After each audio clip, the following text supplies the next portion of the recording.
যদি আপনি টাকার চিন্তা থেকে স্বাধীন হতে চান, নিজের ফাইন্যান্সিয়াল সিচুয়েশনকে বেটার বানাতে চান, ধনী হয়ে ওঠার পথে সামনে এগোতে চান, তবে একটা জিনিস যা আপনাকে করতে হবে তা হলো আপনার ইনকাম কম হোক কিংবা বেশি, সেটাকে সঞ্চয় করা।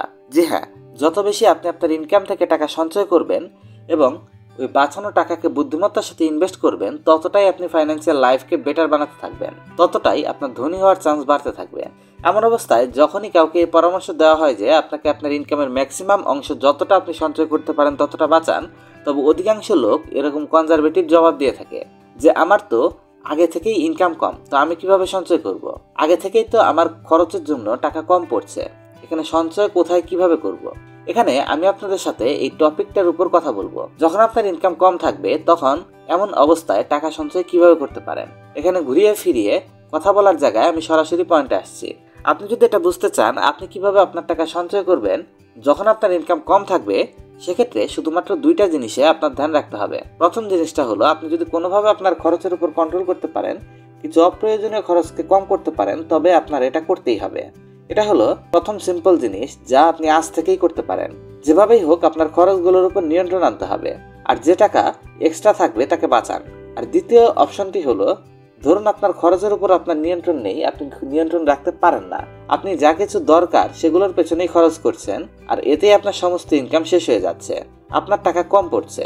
তবে এমন অবস্থায় দ্বিতীয় অপশনটা বা দ্বিতীয় অ্যাডভাইসটা হলো আর্ন মোর ওয়ার্ক মোর, মানে আপনার ইনকাম বাড়াতে হবে।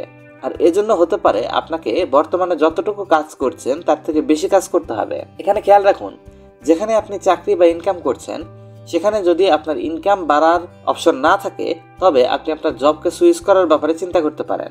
এর বাইরে আপনি কিছু সাইড হ্যাসেল, কিছু ছোটোখাটো বিজনেস, কোনো ছোটোখাটো কাজ এক্সট্রা ইনকামের জন্য করতে পারেন, যার মাধ্যমে আপনার ইনকাম বাড়বে।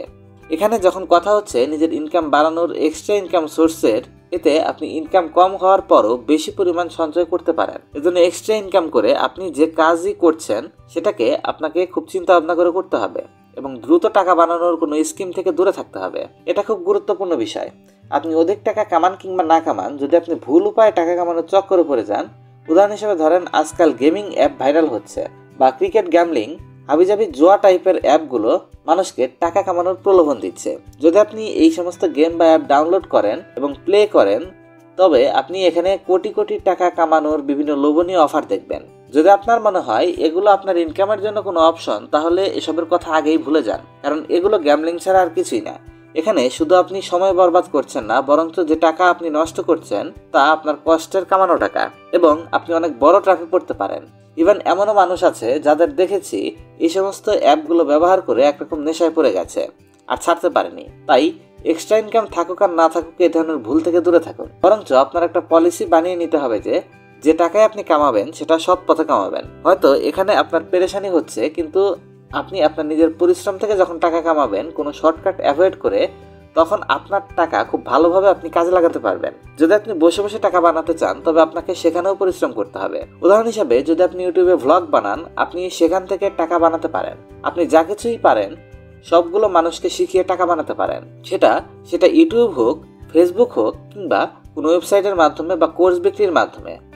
আপনি এই প্রতিটা তরিকা ব্যবহার করে টাকা ইনকাম করতে পারেন। যখন আপনি এক্সট্রা ইনকাম বানানোর উপর কাজ করবেন, তখন ধীরে ধীরে কোনো না কোনো স্ট্রিম আপনার জন্য কাজ করবে। যদি আমি বেসিক বলি, তবে কম ইনকাম থেকে টাকা সংগ্রহ করার মূলত দুইটা উপায় আছে। এক, আপনাকে আপনার ইনকামের একটা অংশ সেভ করতে হবে খরচ কমিয়ে, আর দ্বিতীয়ত আপনাকে আরো ইনকাম সোর্সের দিকে নজর দিতে হবে। এক্ষেত্রে আমরা একটা উদাহরণ দিয়ে বোঝার চেষ্টা করি। ধরেন আপনি কোনো একটা জিনিস তৈরি করতে পারেন, কিংবা আপনি কোনো কিছু সম্পর্কে ভালো জানেন, অথবা আপনার এলাকায় কোনো জিনিস অনেক সস্তা দামে উৎপাদিত হয় এবং জিনিসটা বেশ জনপ্রিয়। উদাহরণ হিসেবে ধরুন, কিছু অঞ্চলে বাঁশ এবং কাঠের তৈরি জিনিস অনেক বেশি উৎপাদিত হয়, কিছু অঞ্চলে শাড়ি উৎপাদিত হয়, কিছু অঞ্চলে আরো বিভিন্ন আইটেম উৎপাদিত হয়।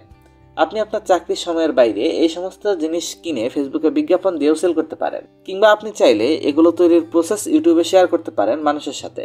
যদি আপনার একটা ফলোয়ার বেস তৈরি করতে পারেন, তবে তাদের কাছে ওই জিনিসগুলো বিক্রি করে আপনার সাইড বিজনেস শুরু হবে। আপনি যে কোনো পণ্য অনলাইনে বিক্রি করলে সেগুলো হোম ডেলিভারি অ্যাপ সার্ভিসের মাধ্যমে মানুষের বাড়ি পর্যন্ত পৌঁছে দিতে পারেন। উদাহরণ হিসেবে আমি একটা বাস্তব বিজনেসের উদাহরণ আপনাদের সামনে তুলে ধরছি। আমার এক ফ্রেন্ড তার এলাকায় উৎপাদিত শীতল পাটি সারা দেশে বিক্রি করছে ফেসবুক অ্যাডভার্টাইজিং এর মাধ্যমে। প্রথমত সে তার ফ্রি টাইমে ফেসবুক মার্কেটিংয়ের একটা ডিজিটাল মার্কেটিং কোর্স করে নেয়, যার মূল্য ছিল ৩,০০০ টাকা। কোর্সটি করার পর সে শিখতে পারে কিভাবে ফেসবুকে পণ্য বিক্রি করা যায়। পরবর্তীতে সে এমন একটি প্রোডাক্ট খুঁজে যেটার চাহিদা মানুষের কাছে আছে এবং যে পণ্যটি তার এলাকায় কম দামে উৎপাদিত হয়, এবং সে বিজ্ঞাপন দেওয়া শুরু করে। গেস করুন কি হয়েছিল। প্রথম বিজ্ঞাপনগুলো তেমন চলেনি, কিন্তু পরবর্তীতে একটা ভালো সেল আসতে শুরু করে এবং বর্তমানে তার এটা একটা প্রতিষ্ঠিত বিজনেস, যেখানে একটা ভালো অঙ্কের টাকা সে রোজগার করছে। এই ধরনের ব্যবসাগুলো আপনি সামান্য কিছু সময় ব্যয় করে বা অল্প ইফোর্টে, অনেক কম ইনভেস্টে, অলমোস্ট জিরো ইনভেস্ট থেকে শুরু করতে পারেন এবং আপনার ইনকামের একটা নতুন স্ট্রিম তৈরি করতে পারেন। আর জব থেকে আপনি আপনার খরচগুলো চালালে বিজনেস থেকে আসা সমস্ত প্রফিট আপনি ইনভেস্টের জন্য ব্যবহার করতে পারবেন। এগুলো ছিল লো বাজেটে সঞ্চয় করার কিছু সহজ তরিকা। কেমন লাগলো ভিডিওটি অবশ্যই কমেন্ট করে বলবেন, আর ভালো লেগে থাকলে অবশ্যই চ্যানেলটিকে সাবস্ক্রাইব করবেন।